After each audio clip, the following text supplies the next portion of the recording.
content creator level 7, level 9, somewhere in there. This is the hardest place to get to as a content creator. I'm going to tell you how I fell into this, because this is not common knowledge, and it'll actually rift you wrong. This will feel wrong. This will feel like it's not the correct way to be. But if you can hear and walk in this hard place as a content creator, this will change everything for you. How I fell into this: I've been running a content agency for almost 2 years now. I've been publishing a ridiculous amount of content for some very, very, very big, successful clients. And I learned this from them, to be honest. I learned it from my clients, not from myself. And it was because they've been down this journey for decades. And that's how I learned it. So this is the real. If you can get this, it makes it easier, it makes it more efficient, and it makes it more effective. Yeah, it does make it more effective. I am absolutely practicing what I preach in this video. I did not know until afterwards that I'm giving you 3 steps to make this shift.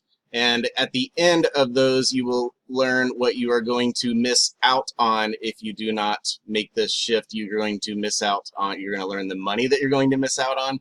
But bigger than that, you're going to learn the opportunity that you have to enhance, elevate, change lives if you do not make this shift. I hope you journey through my not efficient video skills yet. That is a work in progress, and that's part of what this is going to talk about. So let's get into these 3 things. Love you by your side. JoshPreferableLife.com.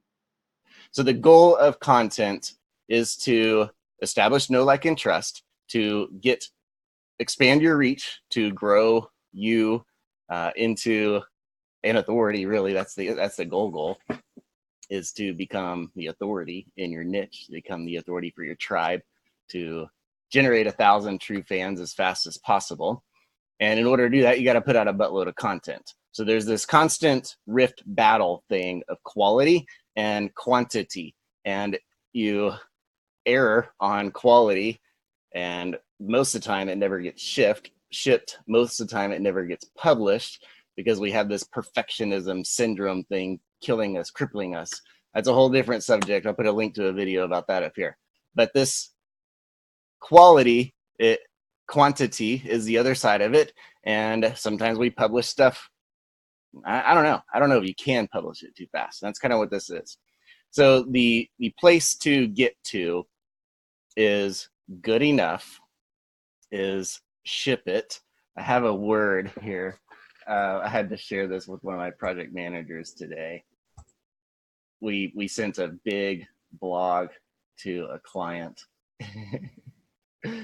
and their words cracked me up. And so I had to share this with her to help her through kind of this struggle that I'm talking to you about. Where is it?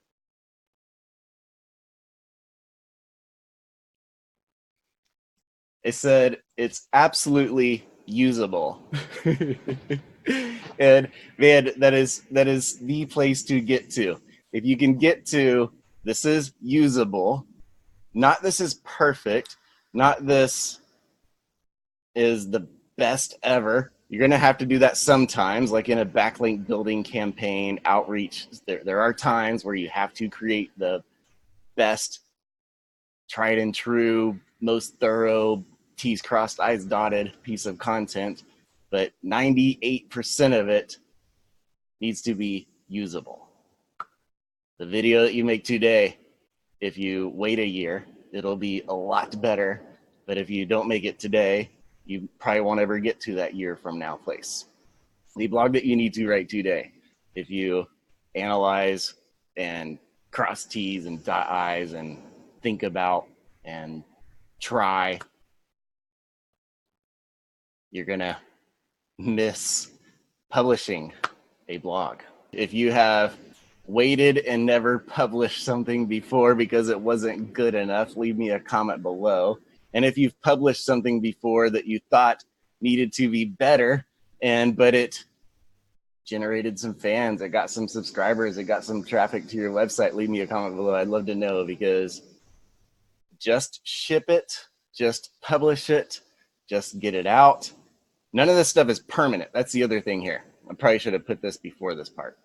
But you don't even know if the video is going to hit the YouTube algorithm. You don't even know if the blog is going to hit the SEO thing. You can do a bunch of best guesses, but if people don't click through your title and your meta, then they're not going to click onto the page. Then you don't have on-page time on page in your analytics to analyze. You don't even know if they're going to spend 4.5 minutes on it, or if they're going to spend 6 seconds on it, until you get it published. And then you adapt based on these numbers that Google gives you for free in Search Console and Analytics and YouTube Analytics. They tell you this whole thing. How long was the video watched? Was it watched for 30 seconds, or was it watched for 90% of the video duration? Was it watched for 5.5 minutes of a 6-minute video? So you don't even know any of these things until you get it out. And then if it stunk, you edit it and you redo it. It's no big deal. If the video stunk, you just make another one.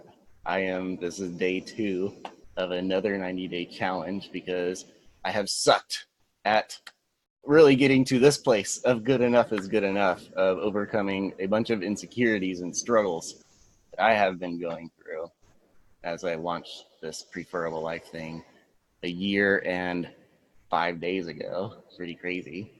Let me tell you one more point here. So the goal of your, especially website traffic, you can help someone with a blog, absolutely, and you want it to help. You want it to be beneficial. You want it to rock. You want it to be great. Okay.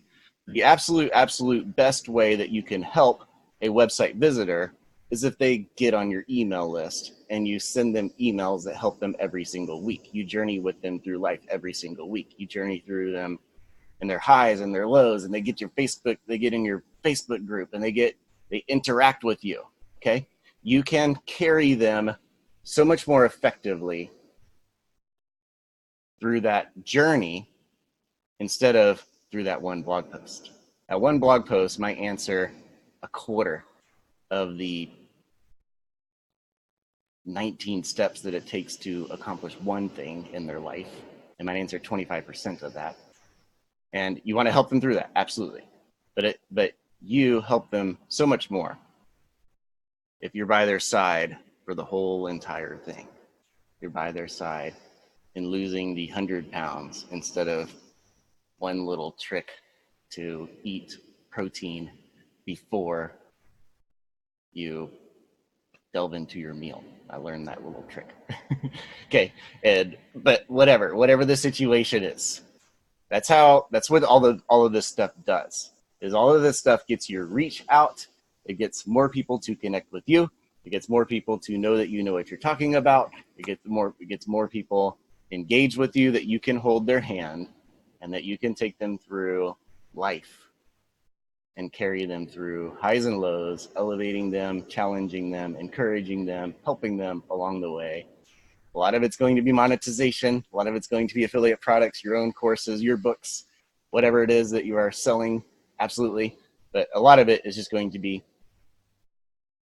she knows, understands my concern, and he or she is here for me, and I'm thankful. And that's what. So if you hold on to this piece of content and you never get it out because it's not perfect enough, because it's not the best piece of content that you could ever create, then you really miss out on the potential of that attracting 40 people every month to opt in, 400 people every month to read the blog, to get 40 people every month to opt into your email list. That's the big shift. Is, yes, the blog helps, but you help more. And the more blogs that you get out, the more that people can connect into your email list, and you can help them through the whole entire thing. And it's really hard to get to. If you hold on to your content instead of just shipping it, just publishing it, then it will never, can't happen. Hope this has encouraged you. Hope this has helped you. Hope this has inspired you. If it has, hit the thumbs up, hit subscribe. 3 videos a week come out for you to find your passions, find your mission, and change the world in the way that you are ordained to change it with. I'm Josh from RoboLife.com. Love you. Catch you on the next one.